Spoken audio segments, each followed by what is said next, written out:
بسم الله الرحمن الرحيم.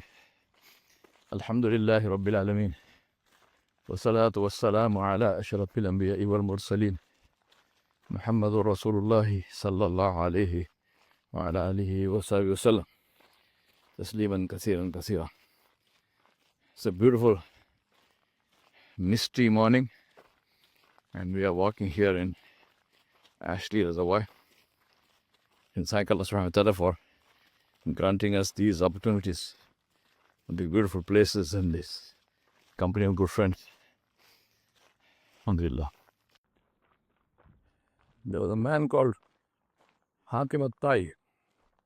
He was the chief of a tribe in Najd called Banu Tai, and his son Uday bin Hatim became a Muslim, and he was one of the Sahaba. Hatim al-Tai was known for his generosity. And I remember one of the earliest stories that my mother told me, and I must have been I was definitely under 10, I probably maybe 5 or 6 years old, was the story of Hatim al-Tai. And she used to say Hatim Tai. So the story that my mother told me was that Hatim al-Tai was one day a man, he had a horse. He had a particular stallion which was very famous all over Arabia for its breeding and for its speed and all the noble qualities of a horse. And so Hatim al-Tai was famous as the owner of this horse. So a man came to him once, and his intention was to buy this horse. So he came to his village, he came and met him. And as is the norm in our culture, when you meet somebody, even for a transactional reason, you don't immediately go there and start talking about the transactions. I've come to buy you a horse, I come to buy a car. There is a courtesy involved when you meet the person, and the person, the other person shows their hospitality to you, and so on. And all of this is part of our culture. So this man went there, and Hatim al-Tai, he came to see him. So Hatim al-Tai invited him home. And as we know, in Islam, a guest has a right to be hosted by you for 3 days. Without question, any guest. So he has a right to be hosted. And so Hatim al-Tai, he hosted him and so on. And at the time of the meal, they had this wonderful roast meat and so on. Now a day passed, 2 days passed. And then the man said to him, I have come here with this intention of requesting you to sell your horse to me. So Hatim al-Tai said to him, for once, I wish you had not followed our culture. He said, what do you mean? He said, because we are going through a very difficult time in terms of drought, having a massive drought here, and there's no food. And when you came as a guest, said the only thing I had was the horse, and I slaughtered the horse for you to eat. And if you had told me you came by the horse, I wouldn't have slaughtered the horse. Now see the level of generosity, see the level of the hospitality toward the horse, what in Urdu we call mehman nawazi. Another story about Hatim al-Tai, which Marwan just told me, is somebody asked him, they said, do you know anybody who is more generous, or have you met anyone who was more generous than yourself? Because Hatim al-Tai was known for his amazing generosity, as I mentioned. And the man said, yes, I know someone who was more generous than I am. So the man said, what's the story? Who's this person? So Hatim al-Tai said, he's somebody who owned 10 sheep. So this person asking the question, he said, this is a strange thing. A person owns 10 sheep and he's more generous than you. So yeah.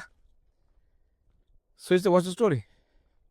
So the story is that I went to the village of this person, and so as this usual custom of people are being hospitable, and this man, he slaughtered one of his sheep, and he brought the meat and so on, cooked it, and brought it for Hatem and Tai. Now Hatem and Tai, he said, when I was eating the sheep, eating the meat, he said, I love the brain, the magas. So this man noticed that I love the brain. So he said to him, you stay here, I'm going back. He left, he went away for a very, very long period of time. And then he came back with a lot of bread, beautifully cooked. And afterwards I said, I was very happy and I ate, I enjoyed myself and I ate. And he said, as I was leaving, happened to pass by his place, and I see blood everywhere and I'm seeing carcasses of the sheep. So he asked this man, what happened here? So man said, no, you love the brain of the sheep. So I brought you the brain of all the sheep that I want. All 10 of them. So Hatem and Tai said, I, in gratitude, gave the man 300 red camels. Now, red camel is a amazingly valuable thing to have among the Arabs, and we have a hadith of Nabi Sallallahu Alaihi Wasallam saying this is better than so many red camels and so on. So red camel was like a symbol of something valuable. So this man who listened to the story, he said, well, then that shows that you are more generous because, you gave him 300 red camels. He said, no, it still shows that the man is more generous. He said, how?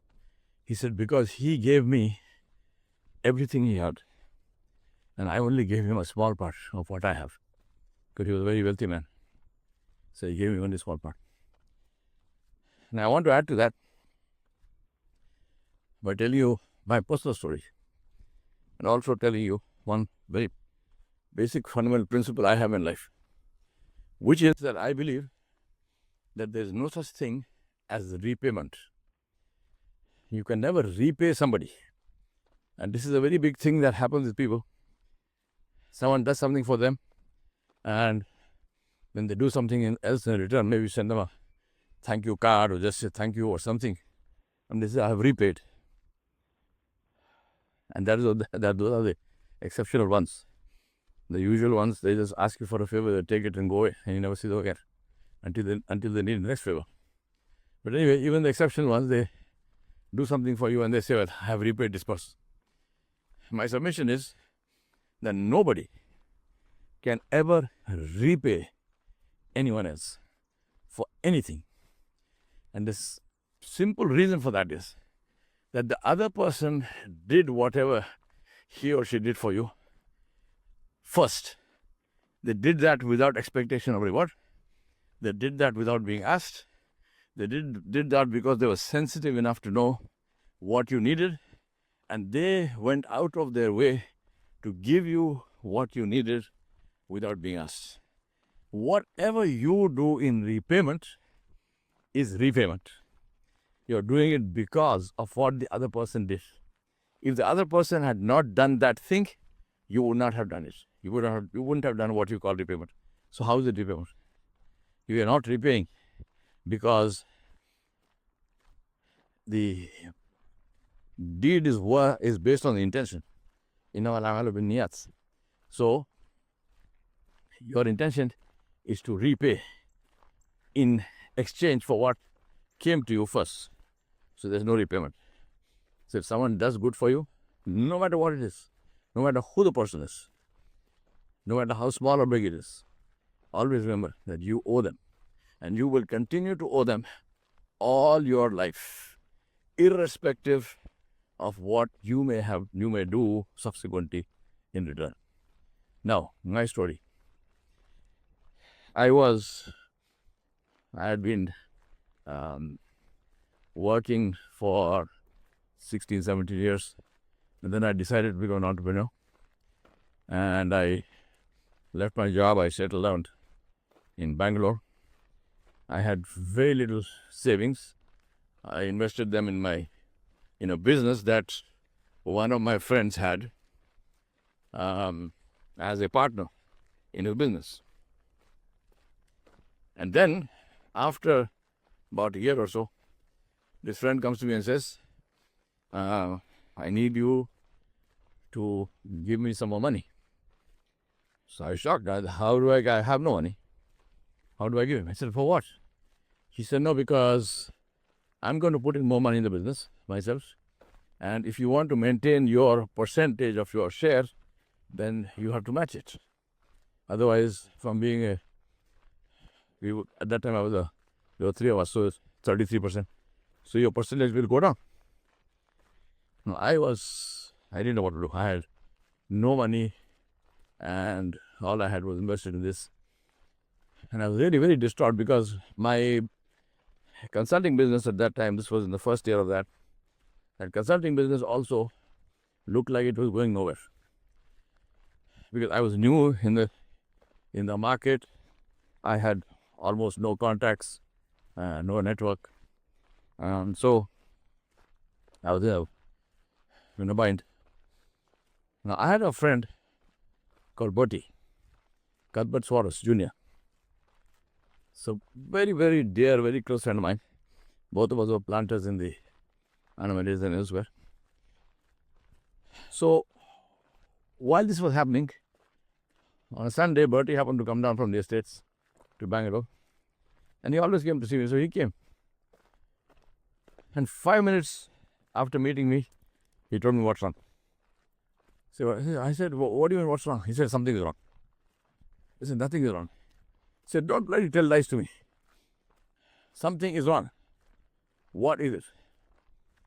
And he literally badgered me until I told him, I said, this is the story. So he says to me, how much do you need? So I said, I need 5 lakhs. He says, he didn't say anything after that. He went away. Next morning, Monday morning, early morning, he comes. He said, come with me. I get into his car and he drives to the bank. And he pulls out, we go to the bank manager's office. He pulls out a bunch of papers and he says to the bank manager, here is the deed of my house. Please lend me 5 lakhs, 500,000 rupees for my friend here. So I grabbed him. I said, what are you doing? He said, are you insane? Because I'm asking you, I need this money for this business. There's no guarantee this business will survive or, prosper or sink or what. And you are giving your house as the collateral for this. Now, his house was worth at least 3 times the money that he was asking. So the bank manager is quite happy to loan the money. So I said, bank manager, forget the bank manager. I said, I'm not going to accept this because this is ridiculous. You can't just, you spent, in at least in India, a house is a lifetime thing. You spend your whole life trying to earn enough to be able to build your own house. Now he did that and he's giving this house away just like that. So I refused. I said, no, I will not take it. He tells me, look, what is the good of me having a house when you need something and I cannot help you? What is the good of me having a house when my friend needs help and I am unable to help him? So it doesn't matter.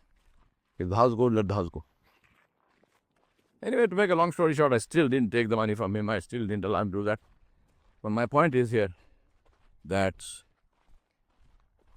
generosity can never be repaid.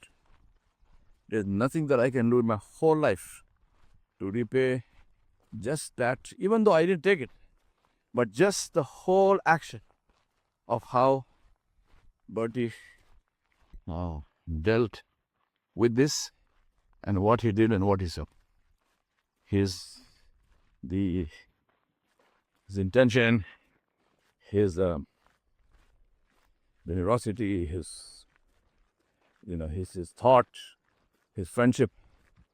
There's no way for me to repay that. And that's why some years after that, when Bertie died, I always say there's a hole in my heart which will never be filled. And that is the hole left by Bertie Suarez. We ask Allah subhanahu wa ta'ala to give us big hearts and to enable us to put ourselves into the shoes of others and to help them, because we need one day the help of Allah.